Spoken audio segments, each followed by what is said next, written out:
Ayan guys, magandang hapon pala sa ating lahat, no? For update ngayong hapon na to. So dito pa rin tayo sa sa bahay.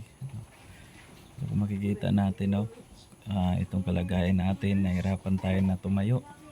Tsaka grabe talaga yung trauma yung na-experience ko talaga.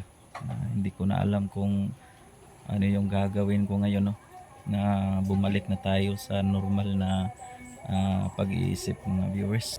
Salamat pala sa mga Ghost Hunter na tumulong, no. Ako po ay nagpapasalamat po sa inyo, no.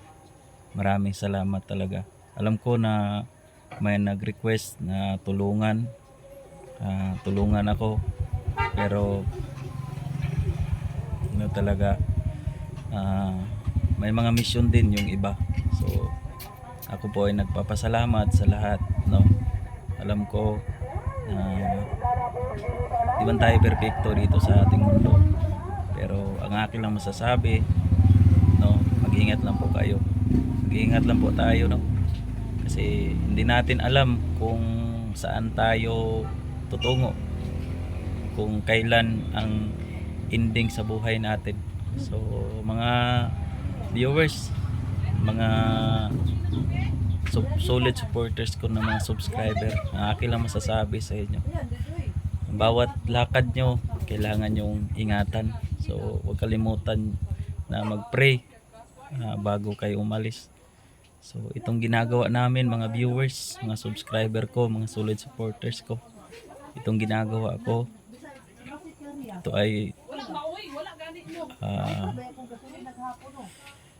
nagbo-vlog lang po kami, pumunta sa bundok, no, para makakuha pa talaga ng video, ma-upload sa YouTube. Salamat sa lahat, no. Buhay po kayo. And nagpapasalamat po ako sa lahat, no, na tumulong sa akin. Salamat talaga.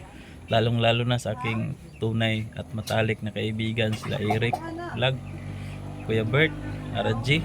So yung nakasama ko talaga sa simula hanggang dulo.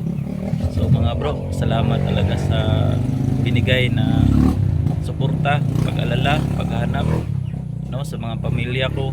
So sa mga umiyak, so huwag kayong mag-alala. So ito pa rin tayo, no, buhay na buhay, no, buhay na buhay.